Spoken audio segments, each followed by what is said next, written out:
feel like saying good Shabbos, not Shabbos. How are you? Good, Baruch Hashem.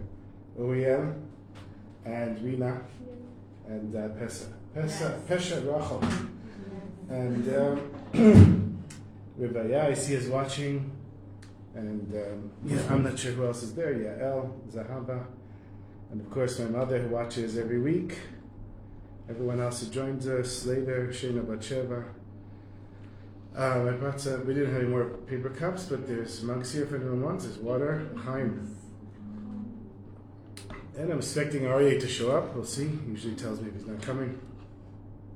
So we're continuing in the Likutey Moharan in lesson 112, which is from the quote in Noach, in Parashat Noach, Tzor Ta'aseh Teva, where Hashem commands Noach to make an opening in the ark, to make 2 to 3 levels in the ark. And then Rebbe Nachman takes that and he says, from this we can learn, first he says we learn about the holiness of davening, that davening is in such a high level that a person will be attacked with negative thoughts from the Yetzer Hara, most likely during davening more than probably anything else, because he says davening is something that's very gavoa ma'od ma'od, very high. And negative energy was created as juxtaposed to positive energy, so it gets its energy from the positive, not the other way around. The positive doesn't get its energy from the negative, but just like the baby draws its sustenance from the mother, and the mother, even though the mother gets a lot from the baby, the mother doesn't get its sustenance from the baby. The evil energy, the negative energy in the world gets it from the positive. So you'll be bombarded with these negative thoughts during davening, because davening is like this ultimate level of Kedusha. I'm guessing there's higher levels than davening, probably burying a dead person. Whenever I'm at a funeral, it's usually a very high spiritual experience. I don't have any negative thoughts that I can think of, but I guess davening, because it's a regular thing, maybe the Chevra Kadisha have to fight their negative thoughts. And he says, so how do you get out of this darkness? You have to make a hole to escape from the Yetzer Hara. And he says that's the opening that Hashem commanded Noach to make. It's an opening in the darkness because he's taking the analogy of the ark, so we'll pretend this is the ark. And inside is dark, and so you make an opening and there's light. So the same thing with your life, your challenges, especially when a person finds themselves really in a deep, dark, depressing place, a place that's very hard to get out of. He says you have to make an opening. And how do you make an opening? By speaking words of truth to Hashem on the level that you're at that point. Meaning, be honest with Hashem. The words of truth, he says, Emet, Aleph Mem Taf, is the seal of Hashem, Chotmo Shel HaKadosh Baruch Hu. And Hashem's light, when a person speaks truth, they bring Hashem's light, and the light shines the way to see the opening to get out. And sometimes it's an inspiration from inside, and sometimes you make a window, and the light comes in from outside. So that's where we left off last time. And we've been going over this again and again every week in different levels. But now he's going to talk about something a little different. לאחר שביאר שעל ידי תפילה באמת מקיים גimel olamot. So what did he say before? So there's 3 worlds. There's Olam HaMelachim, Olam HaGalgalim, Shvalim, which is this world. So Olam HaMelachim is the world of the angels. So there's these 3 dimensions, I guess you could say. Part of this physical world, this world that we're living in right now. Where there's the angels, there's Mazalot, Kochavim Mazalot, which is what he calls Galgalim, which are like gears moving in the sky, in the heavens, and Shvalim, which is the lowest place, which is this world. And he's saying that everything, he gives a quote, he's going to give it to us in just a minute, that nothing grows without an angel that comes and hits it and says to grow. So even though Hashem is running the world, the way Hashem is running the world is through distilling, in a sense, his energy through the angels, through mazalot, and then into this world.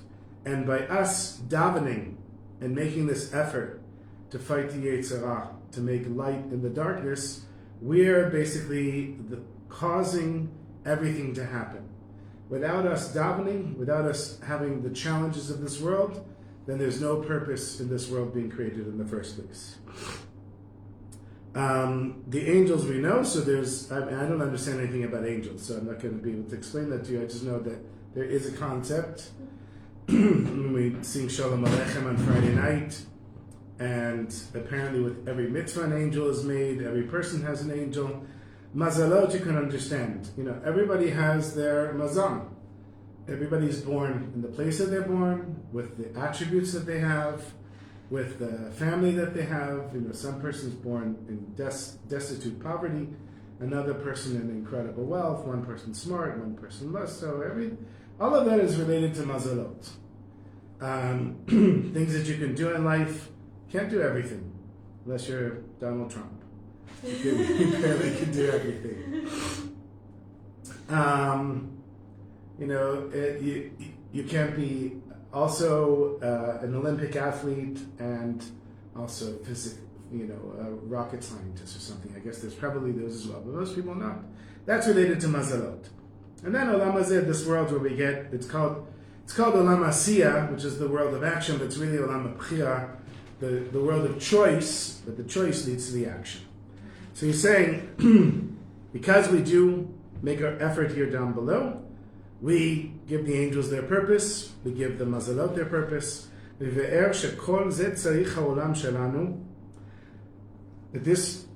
All of this is needed in order for our world to exist. Which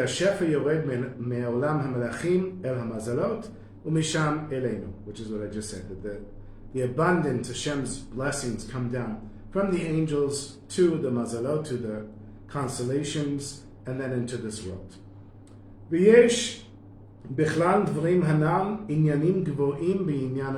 these are very exalted matters related to davening. Every person on their level. And this morning I have now 2 chavutas in the morning. It's very funny. A guy wants to learn with me before davening. This huge chassid, could be a football player. Really. Enormous. This guy, one of the guys that davens in the shul is just short. And this guy is huge. And the two of them are standing together. He's literally twice the size of him. He's a very sweet guy. And I think he asked everybody in shul if they want to learn with him, and they said no. Aww. So he came to me, he said, do you want to learn? I'm like, yeah, sure, we'll learn.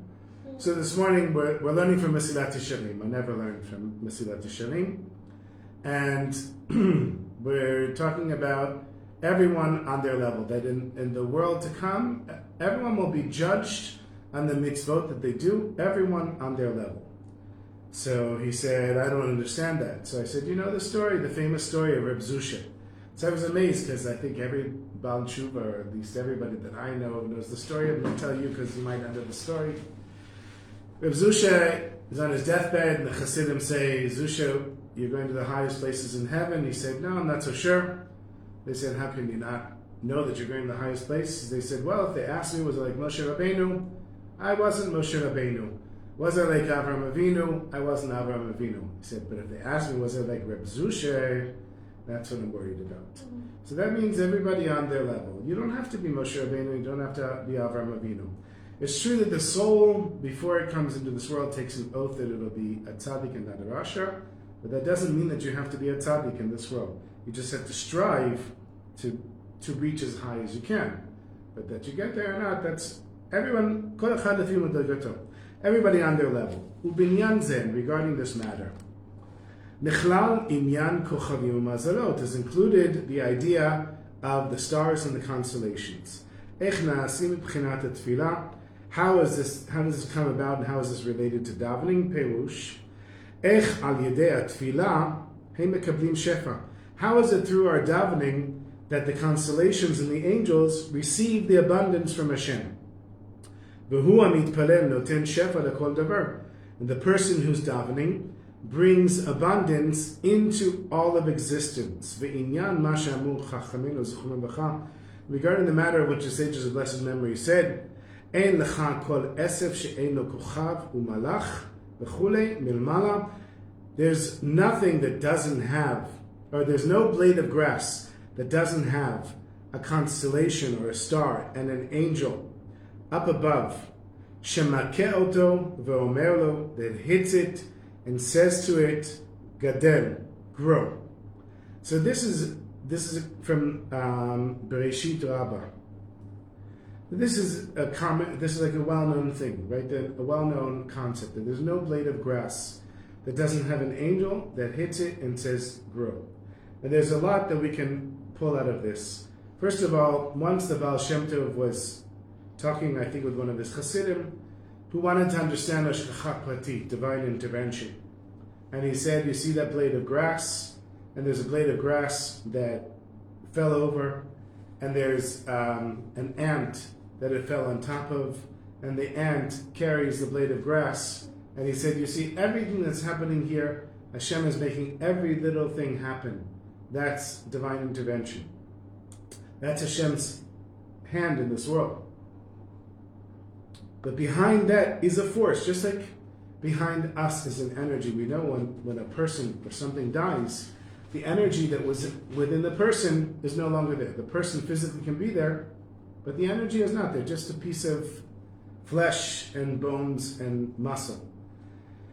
And what is that force that causes the person to live? There's this energy that comes into the world, that comes into the person. Part of it is through the angels, and part of it is through the constellations. Now, I like this idea where it says it hits it and makes it grow. You know, the wheat has to hit one another from the wind in order for, I don't know the parts of the wheat, the chaff or whatever it is, to come off and be able to turn it to develop gluten afterwards. There's some parable that I heard from my teacher, blessed memory, Reb Shalom.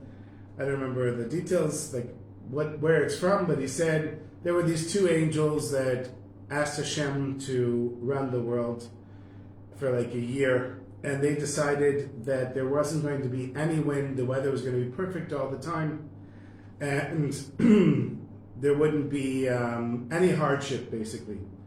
And chickens stopped laying eggs, and nobody's bread rose because the wheat didn't get hit by the wind. And you know, all of us go through our challenges in life. We're hit by life and hit by the wind, and we're hit in a sense by angels in order to bring out the shefa within us. So he says there's no blade of grass that doesn't have an angel or a star or constellation that hits it and says to it, grow. כי הוא המתפלל משפיע לכל דיבורים בדיבוריו האמיתיים. The person who's davening influences through their honest speaking, their true speaking.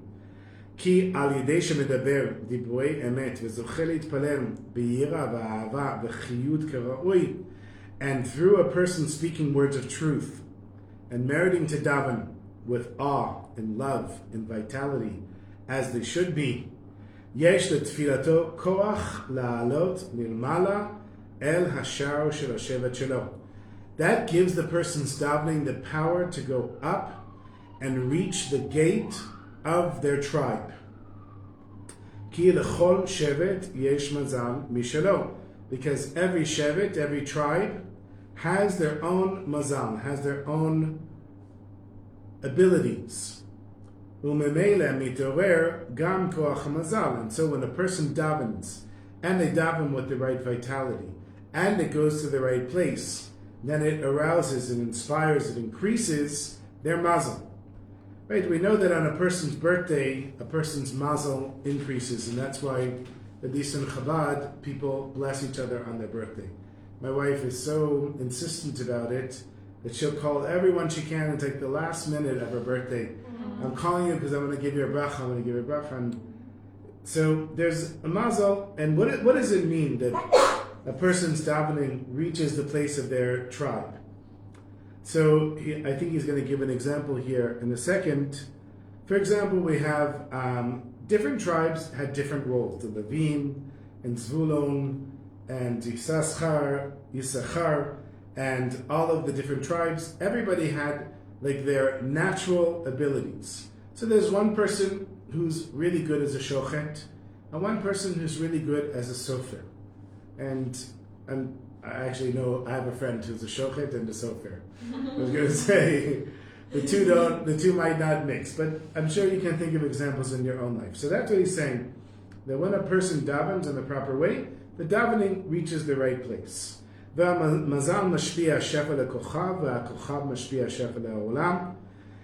the person's davening influences the mazel, which influences the star, and the star influences this world. And causes the things that belong to it to grow. This is also related to the different types of davening. And nuschaot, we have like nusach Ashkenaz and nusach Sfard. That's not what he's talking about. He's talking about that each tribe had their way of worshiping Hashem. Because there's 12 gates of davening, as is known.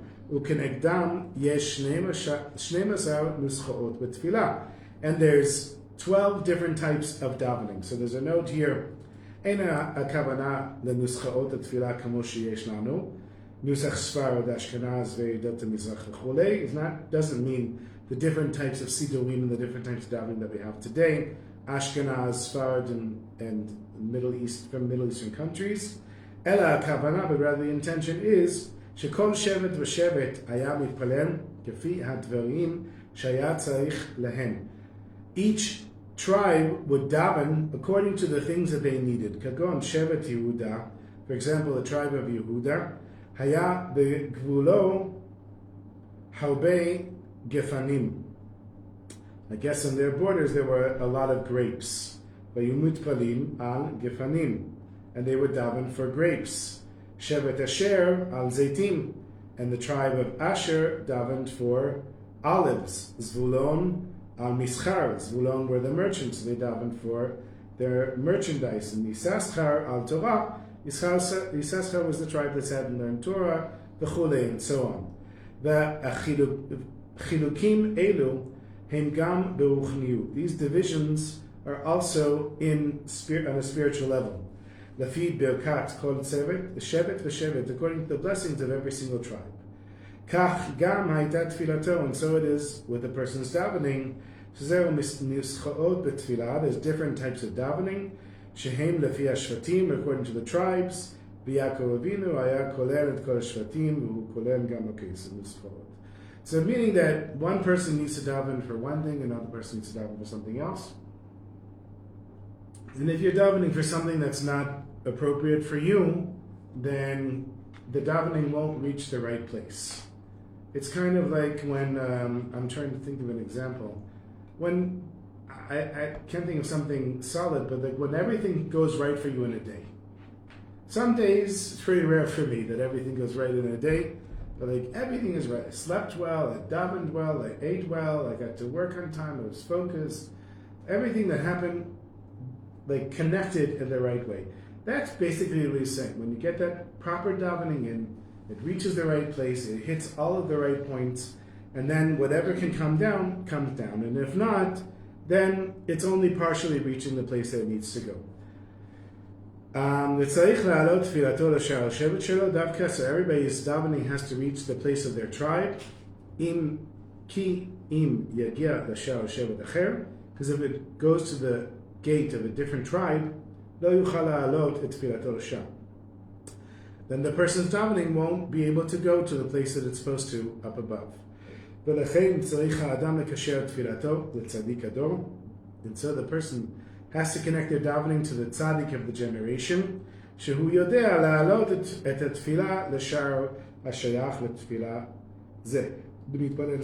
the tzaddik would know where to connect this person's davening to, which is the reason that people write letters to the Ohel in New York, or go to the Ohel, go to Rebbe Nachman, or go to the Kotel, or go to all these places where there's a tzaddik or there's a holy energy, in order to help your davening reach that place. And this is explained in what's written, Darach kochav meYaakov, v'kam shevet meYisrael. So this is how Rebbe Nachman likes to build his lessons. Now he comes and gives a text proof. He says, a star rises from Jacob, v'kam shevet me'Yisrael, and a scepter comes forth from Israel. And you can see in the words here we have darach, which is derech, we have kochav, which is a star, we have kam, shevet, and Yisrael, and all of these things establish a scepter from Israel, but it also means standing and a tribe and the Jewish people, and he's going to now break that down. This is how Rebbe Nachman builds the lessons. Ein amidah ela tefillah. The only amidah, the only standing that there really is davening. Like when we use the word amidah, we mean it for davening, meaning for Shmona Esrei. Hainu tefillat Shmona Esrei. That is the 18, it's really 19 now because they added another one at the end. 19 prayers that we say in Shmona Esrei. Shehi ikar tefillah, shehi ne'emeret v'amidah davka. This is the main davening that said standing specifically. V'hainu shevet me'Yisrael, and when it says a scepter from Israel, tzarich lizkot la'alot tfilato sha'al shifto. So then he takes the word scepter, turns it into tribe, and he says, here's my text proof for saying that your davening has to reach the right place. V'hainu darach kochav me'Yaakov. So I noticed you had Uriel's resting, you had a gun, right? Yeah. Yeah, so darach is to pull back the, whatever that's called. And darach is like, pulling back the bow. Darach kochav me'Yaakov. It's okay, you can go back to sleep. It really doesn't bother me. My rabbi, who was very close to Shlomo Karlbach, he would say, when Shlomo was giving a lesson, people would fall asleep, and people were going to wake up the person because how can you sleep during Shlomo's lesson? Shlomo would say, no, let him sleep. His neshama has to hear the lesson without resistance of the Yetzer Hara. So you're welcome to sleep, no problem. Even Shalom in his classes would put a futon for a person and they cover them with a blanket. He really went out of his way to make people. He also used to speak very quietly. You can see his lessons online. Shalom would speak very quietly. Sometimes he would come back from traveling abroad. He traveled a lot, and he was so tired. He put everyone in class to sleep, and then he'd fall asleep himself, and I was the only one up. Everyone's sleeping. So you're welcome to rest.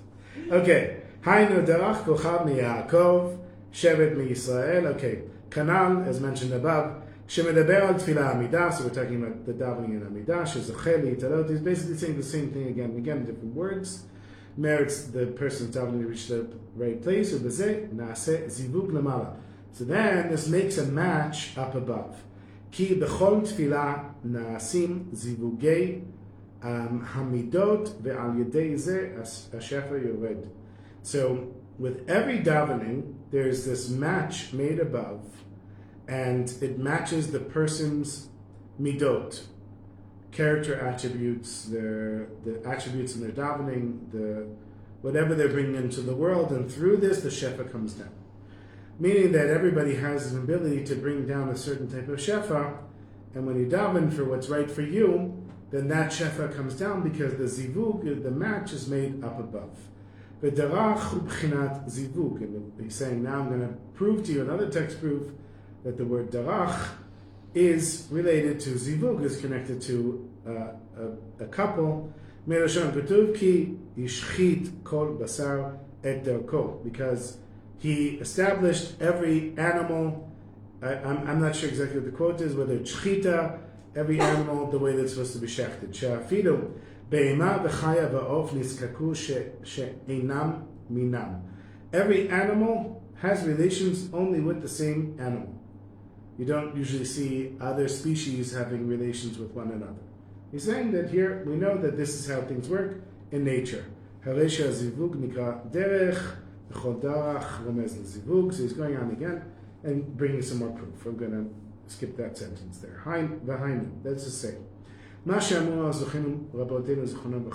of lesson number said in the Gemara in Brachot, shemitze'er abba binyan kol yamav al tfilato shetiyeh smucha lemitato. That Abba Binyamin, one of the, Tanaim in the Talmud, he was very careful to make sure that he began davening the second that he got up from bed. שהקפיד להתפלל תפילת שחרית מיד שקם ממיטתו. That he was careful to daven shachrit immediately after getting up from bed.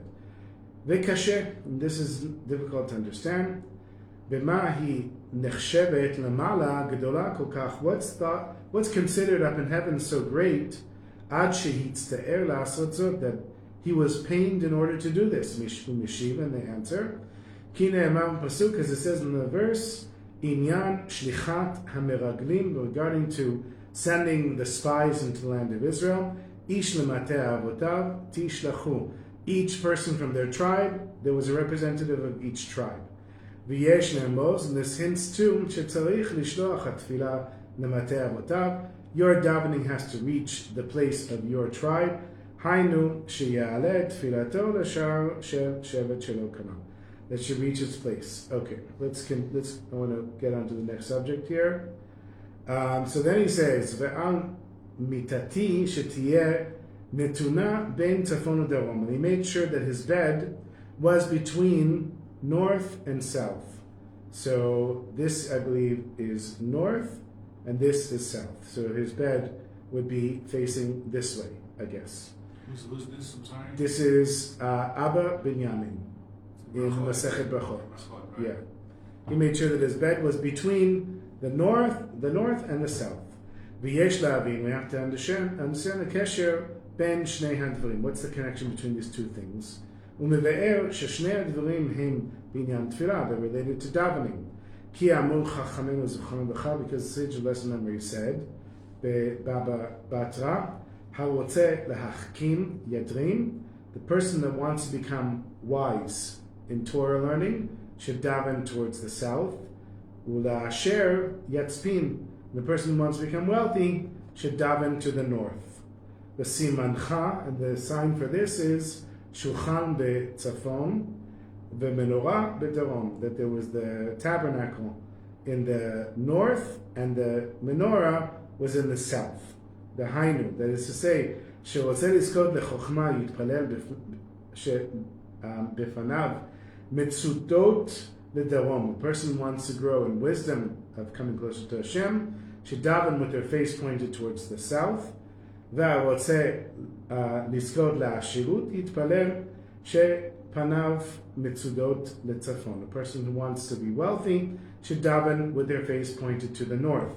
ומכאן למדנו כי דרום רומז לחוכמה וצפון רומז לעשירות. And this is how we learn that the south is hinting towards wisdom and the north is hinting towards wealth. ובכל דבר related to everything טוב הממוצע. It's better to have the one in the middle, כידוע, as it's known. ולכן גם כאן צריכה תפילה להיות בין צפון לדרום. And so also your davening has to be between north and south. כי טוב תורה עם דרך ארץ, because this is from Pirkei Avot, it's good for a person to learn Torah with a profession. ודרך ארץ היינו מלאכה. When it says derech eretz, it means work, like physical work with your hands. And of course, it was amazing to me. I have an 18-year-old son who's in yeshiva now. And he said to me, this is the year where I just want to learn. And I told him, he's a musician and he wants to play in wedding bands. So I told him, if you get a gig, you can go leave the yeshiva and play. He said, no, I'm only learning. I'm not doing anything else. I'm only learning. And I said, do you know that all the rabbis in the Talmud had a profession? He said, what? You didn't sit and learn all day? I said, even if they sat and learned all day, they could work for 2 hours and make what somebody else would make an entire day, but they still had to work. And for example, I don't remember all the rabbis. Of course, Shammai was an estimator.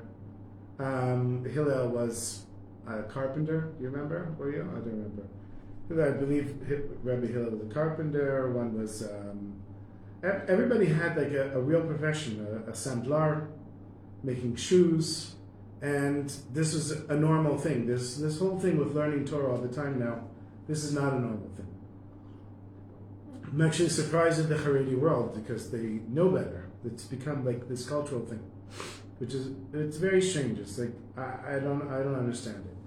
Normally in the Jewish world in the past, there would be somebody in a large community that would be paid to sit and learn all day, so that people could ask halachic questions to the person. Maybe there'd be 2 or 3 people if there was a really big community. The rabbi of the communities was given the monopoly on yeast, on kosher yeast, which didn't cost a lot of money, but it guaranteed his income.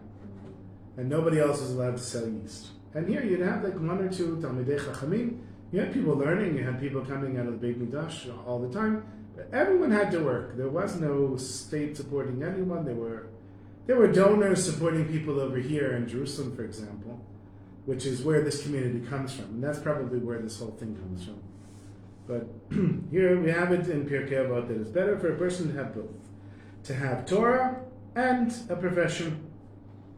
Hainu shetov sheyeh la'adam chokhmah v'ashirut. So he says, you want to daven for both of them, wisdom and wealth. Hainu ben tzafon u'darom, that is between the north and the south.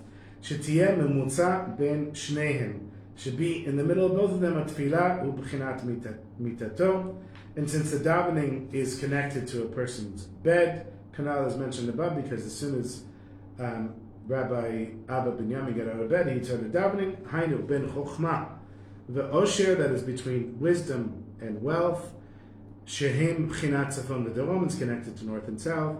Hawotzeh lahachkim yadrim v'asher le'atzpin. She'yitpalel she'yizkeh gam lechokhmah v'gam leshivuk. That a person should daven for Torah, wisdom, and for wealth. So there's one more paragraph here, but there's another lesson in the Likutey Moharan that we learned a long time ago.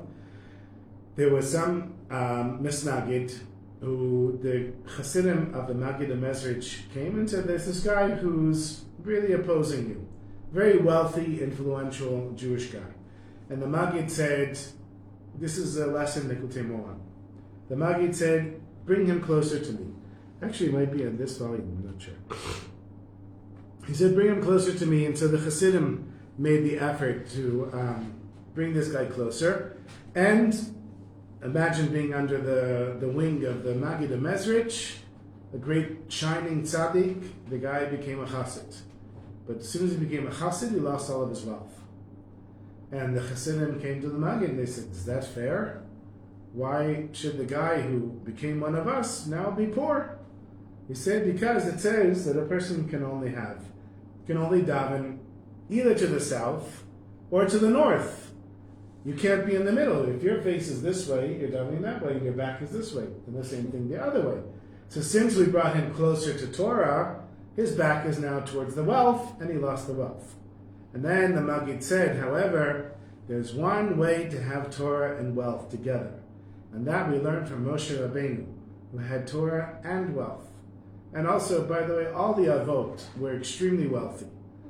They all had huge flocks, and they all had huge property, and servants, and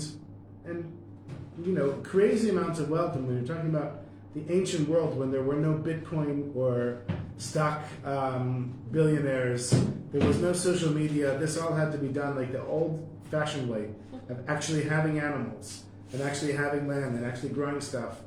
They had enormous wealth, and they were great tzaddikim and tzadkaniyot. So how did they do that?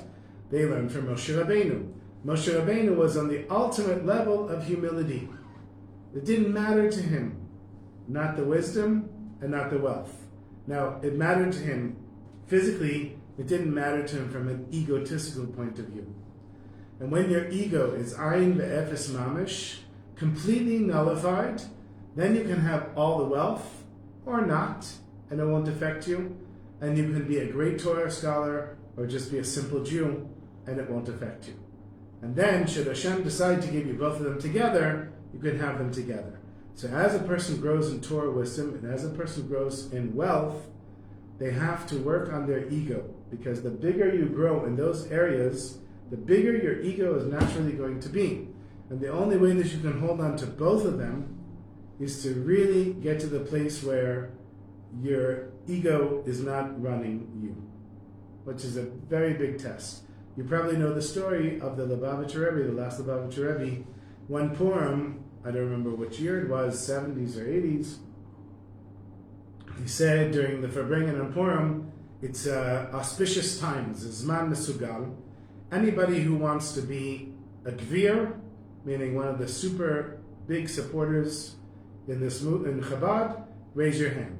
and there were 3 people that raised their hand. They all became billionaires. And, was one of them. huh? Lev was one of them. Oh, was he? And there's one in Tzfat, and I don't know the third I think one. Goodnick. Wasn't Goodnick there as well? I don't know. So, whatever it was, it's really not the point. The point is that afterwards the Rebbe said, all of you needed to raise your hands. Because you think you're being so humble. Saying, what, me? I want to be a billionaire? He said, yes, because the test of wealth is much harder than the test of poverty. And if you really want to work on yourself, accept the test of wealth. Now you think of Fiddler on the Roof, and think of Tevye, if I were a rich man. And you think, yeah, I'll take that test any day. But the Rebbe wasn't talking about the actual money. The Rebbe was talking about the test that comes with it. And it's very, very hard. I know that I've had ups and downs financially. There were times when large amounts of money came across my business dealings, and I felt like, okay, now I'm going to make tens of millions of dollars. This is it. And it's so hard to be humble when all of this money is coming your way. When you don't have any money, so we married off 2 kids, and we had like no money. We had like 5,000 shekels in the bank account. And the weddings cost a total, 2 weddings, including everything, 160,000 shekels, 80,000 each. We're talking shaitels that cost like 15,000 shekels, and buying a Gemara that cost 5,000 shekels for the chatanim, and the hall and everything that comes with it. So it wasn't like a crazy wedding. And I didn't have the money, so I davened a lot. And it came from people I didn't even know. But we just mentioned it on Shabbos. We said to the Shabbos guests, the kids are getting married. And right after Shabbos, somebody brought us 1,000 shekels. One of the Shabbos guests. And then one person told another person, and people just started sending us money for this wedding. It was crazy. So the first wedding, thank God, was paid for. And I was like, Hashem. Then we had like a gap of a month and a half. My 2 older daughters got married within a month and a half of each other. Like, Hashem, you did a great miracle, but now I have 0, nothing, not 1 agua left after this wedding. What are you going to do now? And it all came. Wow. Like, it's really amazing, down to like the last shekel. There was one person, I put everything in envelopes. This is what I was told. Everything in cash and envelopes. That's why it's a really good business to work in this wedding industry. Everyone got paid under the table. It's amazing. So the hairdresser for my daughter, I gave the money in an envelope to one of my younger daughters, who was escorting her for the day. And she opened the envelope and claims there was 800 shekels missing, which I don't think there was, because I counted again and again. And also, I took out the total amount. I had nothing left over, but maybe somebody got overpaid. I don't know what. So her friend paid 800 shekels, and then I owed her friend 800 shekels, but really after the wedding, we had nothing left. Like, not 800 shekels. And then I said to Shimon, I got to pay her. And like a month later, I got 800 shekels, transferred the money. So it was quite amazing. That was the test of poverty, which is easier than the test of wealth. Because imagine you have so much money, everything's paid for. Oh, you want that? Paid for. Oh, you want, doves flying under the chuppah? I saw that at one wedding. Oh, sure. You want this band? You want that food? You want this? And then you come to the wedding and you're like, I paid for all this. That's really hard. I was very humble because I was like, thank God. Hashem and everybody else paid for this. There was no problem being humble in that place. But the other way, it's very hard. V'zeh remez nosaf pasuk, and this is where we're going to end. And there's another hint in this verse. It's only one little paragraph here. Upetach hateva b'tzidat hasim, that you should make an opening on the side. Ki teva romez lemilot tefillah. Teva hints to the words of the davening, because teva means not just the ark, it also means words. Hainu shetitpaled divrei emet, that you should speak words of truth. V'yalu lemekomam l'shar hashevet shelo, and those words of truth should go up to the gate of your tribe. V'hainu b'tzidat tasim, that you should put it on the side. Shetasim petach hateva, when you make the opening on the ark. Hainu divrei emet shetfilah, when you speak words of truth. B'tzidah, it should be on the side. B'tzad shela, on the side. B'makom shehi ruya la'alot, on the side. He's giving another text proof to say that your davening should go to the right place. B'shar shifto shemegia lo, Ha'inyan Amok, and this matter is very deep. And if you want to learn deeper, you can learn in Siman Tet, in Likutey Moharan. Okay, we'll continue next week. Now next week he's going to say, that's really officially the end of the lesson. Then there's an addition here from Rebbe Nachman, where I'll just give you like the preview. He says, you fell into this dark place by falling into a hole, and then you're in the darkness. That same place that you fell into is the same thing that can get you out. Basically, the behavior that brought you to that place can take you out of that place. That's what we'll talk about next week. So I'll tell you a short story of the Baal Shem Tov, because last night or yesterday was Chai Elul, which was the birthday of the Alter Rebbe and the Baal Shem Tov, and when the Baal Shem Tov revealed himself at 36 years old, and when his teacher, the prophet, the Achia Shaloni, came and taught him, that's a wondrous thing. You know, if the Baal Shem Tov didn't say it, I wouldn't believe it.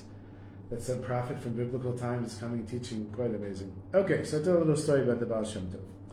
Sometimes when a chicken is slaughtered, if a bone is broken before it's slaughtered, it's not kosher.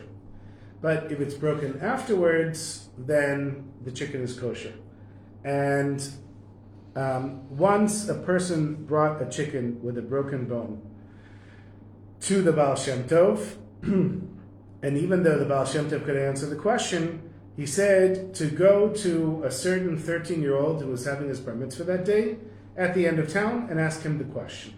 So the guy brings the chicken to this guy, this 13-year-old kid who just had his bar mitzvah, and he was retarded, couldn't talk, didn't have like much of intellectual capacity. And he thought it's very strange that the Baal Shem Tov was sending him to talk with this 13-year-old kid who's retarded. And the father sees the guy with the chicken. He said, the Baal Shem Tov sent me to ask your son if the chicken is kosher or not. And so he said, go ahead and ask him. So he asked the boy, and the boy silently gets up, he goes over to the shelf, pulls out a book, one of the Sfarim, the holy books on the shelf, points to the right place that proves that it's kosher, and he says it's kosher, and then he faints and dies on the spot. Yeah. The boy. Yeah, the story that I can't tell on my podcast because too many kids listen to it. I can tell you, I can shock Rena. Okay. But there's more. There's more. That's not the end of the story. So, of course, the man that brought the chicken and the father of the boy are very upset.